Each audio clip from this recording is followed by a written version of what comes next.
नमो तस्स भगवतो। साथियों, नमो बुद्धाय। मैं डॉक्टर बाल गंगाधर बागी। साथियों, भगवान बुद्ध पर यानी कि बौद्ध धर्म पे ये सवाल उठाया जाता है कि बौद्ध धर्म में कोई लीडर या नेता अगुवा क्यों नहीं है। भगवान बुद्ध जब थे तो उन्होंने बौद्ध संघ को लीड किया, लेकिन उनके जाने के बाद बौद्ध संघ का लीडर कौन है, भिक्षु संघ का लीडर कौन है, भिक्षु संघ का लीडर कौन है, ये बहुत सारे लोग प्रश्न करते हैं। और यह प्रश्न आज ही नहीं, भगवान बुद्ध के समय में भी तमाम तरह के विद्वान या तमाम तरह के जनमानस में यह प्रश्न किया जाता था। साथियों, इसी प्रश्न का आज मैं आपको उत्तर दूंगा। भगवान बुद्ध के समय में बेड़ू वन विहार था जो राजगीर में पड़ता है। आनंद वहाँ पे रहते थे, राहुल भी वहाँ पे रहते थे, सारे पुत्र मोगलायन भी वहाँ पे रहते थे। एक बार की बात है साथियों कि आनंद जो है राजगीर में भिक्षाटन करने के लिए पूर्वाह्न यानी दोपहर से पहले निकले। इतने में वहाँ पे जो भिक्षाटन के लिए गए तो उनको लगा कि मैं बहुत पहले आ गया हूँ इस शहर में, मुझे थोड़ा सा रुक जाना चाहिए, लोग थोड़ा सा एक्टिव हो जाए तब मुझे भिक्षाटन करना चाहिए। उनके मन में विचार आता कि मैं अपने समय को कहाँ बिताऊँ। तो आनंद जो है गोपक मोगलान के पास जाते हैं जो कि ब्राह्मण समाज से थे। गोपक मोगलान ने देखा आनंद आ रहे हैं तो उनको बैठने के लिए आसन दिया और यह प्रश्न किया कि आनंद ये बताइए कि तथागत बुद्ध के बाद संघ में कोई नेता है कि नहीं है, कोई नेता रहेगा कि नहीं रहेगा। तब आनंद ने कहा कोई नेता नहीं है। फिर उन्होंने कहा क्या तथागत ने किसी को नियुक्त किया। उन्होंने कहा किसी को नियुक्त नहीं किया। फिर उन्होंने प्रश्न किया क्या आप लोग किसी भिक्षु को पूज्य मानते हैं, कोई पूज्य है कि नहीं है आपके संघ में जिसको आप नेता मान लें। तो आनंद ने कहा कि भिक्षु संघ में बहुत सारे लोग हैं जो पूजनीय हैं, लेकिन नेता हम किसी को नहीं मान सकते हैं। उनकी जिज्ञासा बढ़ी। इतने में जो है उस नगर के वस्त्रकार जो ब्राह्मण समाज से थे और राजगीर के जो मगध साम्राज्य था उसके महामंत्री थे, उन्होंने भी यही प्रश्न किया आनंद से कि आनंद ये बताइए कि तथागत बुद्ध ने किसी को भिक्षु संघ का अध्यक्ष नियुक्त किया था कि नहीं किया था। तो उन्होंने कहा नहीं। फिर बोला क्या उन्होंने किसी को इस लायक ही नहीं समझा कि नियुक्त किया। बोला कि नहीं। तो फिर जो वस्त्रकार ब्राह्मण थे उन्होंने कहा कि फिर भिक्षु संघ का नेतृत्व करेगा कौन तथागत बुद्ध के बाद। तब आनंद ने विस्तार पूर्वक बताया कि भगवान बुद्ध ने भिक्षु संघ में किसी को नेतृत्व के लिए क्यों मना किया और भिक्षु संघ का नेता कौन होगा, इसके बारे में विस्तार से चर्चा की। साथियों, आप वीडियो में ध्यान से बने रहिए क्योंकि बहुत ही महत्वपूर्ण वीडियो है। बहुत सारे लोग प्रश्न करते हैं कि जो भिक्षु संघ है या भिक्षुड़ी संघ है इसका कोई लीडर क्यों नहीं है, इसका लीडर कौन होगा। भगवान बुद्ध ने कहा था कि हमारे भिक्षु संघ में और भिक्षुड़ी संघ में जो विनय है यही हमारा लीडर होगा। लेकिन उस बात को बताते किस तरीके से आनंद जो है, इसको सुनिएगा साथ। आनंद ने कहा भिक्षु संघ में जितने भी शीलवान भिक्षु हैं वो उपोषित यानी पूर्णिमा के दिन, अमावस्या के दिन विहार करते हैं और शील का हमेशा पालन करते हैं। और उपोषित के दिन अगर किसी भिक्षु में कोई चारित्रिक दोष है या किसी भी तरह की कोई कमियां हैं उसके मन, क्रम, वचन में, शील, सदाचार में, तो उस पर प्रश्न किया जाता है। उस प्रश्न का जवाब देना होता है।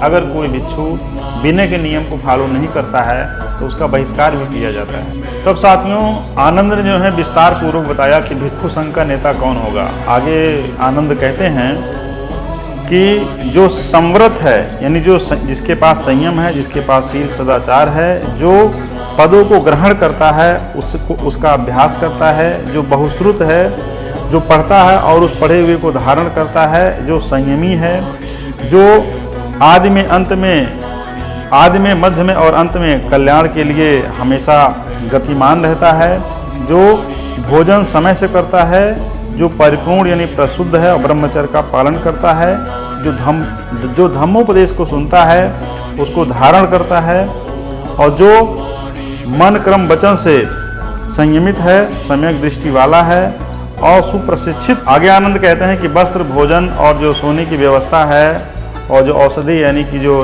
दवाइयाँ हैं उसको उससे कम में काम चलाता है और चित्त की निर्मलता पे बार बार जोर देता है और अपने चित्त से दूसरे व्यक्ति के चित्त को जान लेता है और पूरी तरीके से तमाम दुर्गुणों से अपने चित्त को निर्मल लगता है, यानी कि वो विनय के नियम को फॉलो करता है। तब आनंद कहते हैं कि जो भी विनय के नियम को फॉलो करता है वही हमारे लिए जो है पूजनीय है, और भिक्षु संघ के लिए जो विनय के नियम हैं यही उसका नेतृत्व करता है। साथियों, वत्सकार ब्राह्मण को जब ये उत्तर मिला और गोपक मोगलान को जब ये उत्तर मिला आनंद का, तो वो लोग आश्चर्यचकित रह गए और चुपचाप वहाँ से चले गए। साथियों, भगवान बुद्ध ने सावत्ती के जेतुना विहार में विनय पे बहुत जोर देते हुए भिक्षु संघ को बार बार समझाया था, जिसकी चर्चा आनंद ने जो है गोपक मोगलायन से और वत्सकार ब्राह्मण से किया। साथियों, आनंद की मेमोरी सबसे ज़्यादा स्ट्रॉन्ग थी, इसीलिए आनंद भगवान बुद्ध के एक एक सेंटेंस को, एक एक बात को याद कर लेते थे और एज इट इज लोगों तक पहुंचाते थे। साथियों, हमारे पास मध्यम निकाय है। मध्यम निकाय में जब आप पढ़ेंगे गोपक मोगलान सूत्र, जो 108 सूत्र आता है, उस सूत्र में इस चीज़ का वर्णन है। इसका बहुत बड़े बड़े इतिहासकार इस चीज़ की चर्चा करते हैं कि तथागत बुद्ध जो है अपने बाद किसी को उन्होंने क्यों नियुक्त नहीं किया, क्योंकि तथागत बुद्ध कहते थे कि सब पापस अकरणं कुशलस उपसंपदा सचित्त परियोदपनं एतं बुद्धान शासनं। सब पापस अकरणं, सारे पाप कर्म ना करना, कुशलस उपसंपदा, सारे अच्छे कर्मों को करना, सचित्त परियोदपनं, अपने चित्त को निर्मल रखना, एतं बुद्धान शासनं, यही बुद्धों का शासन है। उन्होंने ये नहीं कहा कि ये बुद्ध का शासन है, उन्होंने कहा बुद्धों का शासन है, कि हमसे पहले जो भी बुद्ध आए हैं उन सभी की ये देशनाएँ हैं, सभी का ये शासन है, सभी के विनय के नियम हैं। तो साथियों, भगवान बुद्ध ने अपनी सुपीरियरिटी को भी खारिज किया और उन्होंने बताया कि हमारे संघ में, यानी हमारे धर्म में सब इक्विवेलेंट हैं, सब बराबर हैं, कोई छोटा और बड़ा नहीं है। इसीलिए उन्होंने नेतृत्व को हमेशा नकारा और संघ की जो मर्यादा है, विनय के जो नियम है, इसको सुपीरियर रखा। कि जहाँ पे शील सदाचार होगा, जहाँ प्रज्ञा होगी, जहाँ ध्यान साधना होगा, जहाँ विपස්සना होगा, जहाँ भिक्षु लालची नहीं होंगे, जहाँ भिक्षु अपने पे कंट्रोल करके रखेंगे, जहाँ पे समाज को सही दिशा मिलेगी, वह धम्म हमेशा जिंदा रहेगा। तो भगवान बुद्ध का धम्म पूरी दुनिया में इसलिए फैलता चला गया कि बौद्ध भिक्षु जहाँ भी हैं शील सदाचार से रहते हैं। बौद्ध भिक्षु जिस तरह से विनय के नियम को फॉलो करते हैं, हम देखते हैं आज की डेट में जो तमाम न्यूज़पेपर्स, तमाम घटनाएं आती हैं कि फला बाबा ने या फला ने फला को छेड़ दिया, फला के साथ कुकृत्य की घटनाएं आ गई, लेकिन बौद्ध भिक्षुओं के साथ ऐसी कोई भी न्यूज़ हमारे सामने नहीं आती है। एक्सेप्शन एग्जाम्पल नहीं बनते साथियों जो है। तो ये बहुत प्राउड की बात है कि बौद्ध भिक्षु जिस तरह से भगवान बुद्ध के विनय के नियमों को फॉलो करते हैं, ये पूरे बौद्ध जगत के लिए प्राउड का विषय है, बहुत फक्र का विषय है। तो साथियों, आगे आनंद ने जो बात की थी उसके बारे में थोड़ी चर्चा करना चाहूँगा। साथियों, भयभैरव सूत्र मध्यम निकाय में है, जिसमें 1 से 4 लेकर 4 तक ध्यान साधना की बात करते हैं भगवान बुद्ध। इसके अलावा आकांक्षेय सूत्र है, जिसमें शील संपन्न पातिमोक्ष की बात करते हैं, विपස්සना की बात करते हैं, और रागद्वेष क्षीराश्रव की बात करते हैं तथागत बुद्ध। यह दोनों सूत्र का उपदेश जो है तथागत बुद्ध ने जेतवनाराम विहार यानी सावत्ती में दिया था। पूरी दुनिया में बौद्ध धर्म जिस तरह से फैल रहा है तथागत बुद्ध के समय से लेकर के आज तक, उसका एक सबसे बड़ा जो कारण है वो कारण है बुद्धिज्म की सत्यता, शील सदाचार, और बौद्धों के बीच में आपसी जो मुदिता का भाव है, जो मैत्री का भाव है, ये बहुत ही सहजता के साथ समाज को जोड़ रही है और पूरे प्राणी जगत के मैत्री कल्याण की बात करती है। इसमें इन्वायरमेंटलिज्म भी है, इसमें तमाम जीव जंतु भी हैं, इसमें मनुष्य भी हैं। पूरे यूनिवर्स की भलाई की बात तथागत बुद्ध करते थे, इसलिए उन्होंने प्रेम से बड़ा शब्द जो दिया वो मैत्री का दिया।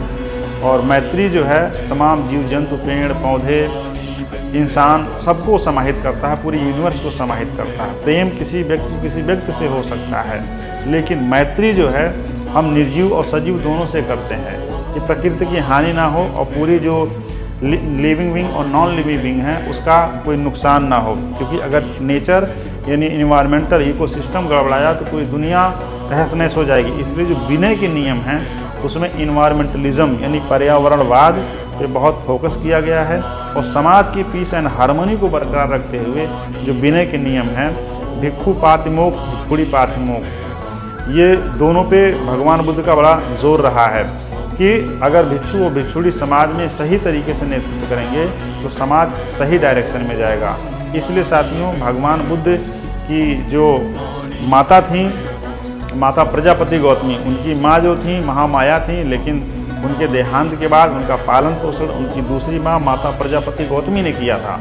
और माता प्रजापति गौतमी को धम्म में दीक्षित करते हैं। भिक्षुणी संघ में पहली वो भिक्षुणी थी जो पहली बार दीक्षित होती हैं, तो विनय के नियम उन पर भी लागू हुए। और विनय के नियम जितने भी बौद्ध भिक्षुणियाँ भगवान बुद्ध के संग में आईं, जितने भी लोग, चाहे वो उपाली रहे हों, चाहे वो नाई समाज के व्यक्ति रहे हों, चाहे वो चांडालिका रही हों, चाहे आम्रपाली रही हों, चाहे वो बनारस की अड्डकासी रही हों, बहुत सारे भिक्षु भिक्षुणियाँ जो है, आप थेरी गाथा जब पढ़ेंगे तब आप देखेंगे कि बहुत सारी भिक्षुणियाँ हैं जो विद्वान हैं, अरहंत हैं, थेर हैं, थेरियाँ हैं।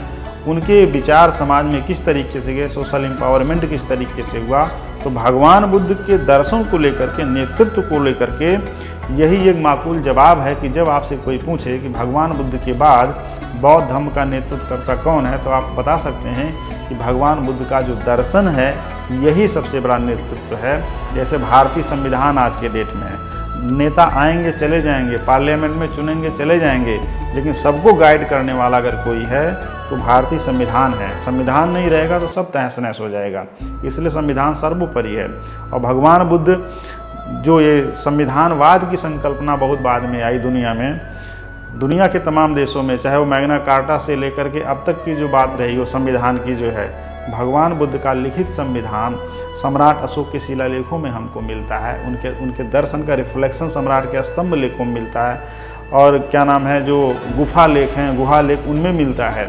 तो साथियों, बुद्धिज़्म का जो दर्शन है पूरी दुनिया में, पूरी दुनिया को लीड कर रहा है, क्योंकि पूरी दुनिया के जब संविधान का हम अध्ययन करते हैं, वहाँ पे चलाए गए सोशल मूवमेंट का हम जब स्टडी करते हैं, पूरी दुनिया में जितना भी समानता के लिए क्रांति हुई हैं, उस समानता का जो अर्क है, जो उसका एसेंस है, वो है बुद्धिज़्म। क्योंकि एक किताब है बुद्धिज़्म इन प्री क्रिश्चियनिटी ब्रिटेन, बुद्धिज़्म अरब कंट्रीज़ में था, बुद्धिज़्म गल्फ कंट्रीज़ में था, बुद्धिज़्म यूनान के बॉर्डर को क्रॉस किया, बुद्धिज़्म आज पूरी दुनिया में फैल गया। उसका सबसे बड़ा कारण यह है कि बुद्धा की जो फिलॉसफी है वो साइंटिफिक टेम्परामेंट पे पूरी ह्यूमैनिटीज़ को, पूरे यूनिवर्स को, पूरे लिविंग नॉन लिविंग को एलिवेट कर करके सबको समाहित करने की बात करती है। पूरी दुनिया में जिस तरीके से नेचर पे क्राइसिस आया है, बुद्धिज़्म जहाँ जहाँ जिन जिन देशों में है वहाँ पे नेचर बैलेंस है, वहाँ पे इस तरीके से बहुत डिसबैलेंस की स्थिति नहीं आई है, क्योंकि वहाँ के लोग जानते हैं कि हमें प्रकृति के संसाधनों का कितना दोहन करना है और कितना नहीं दोहन करना है। तो साथियों, हम फिर आपसे मिलेंगे, तब तक के लिए इतना ही। नमो।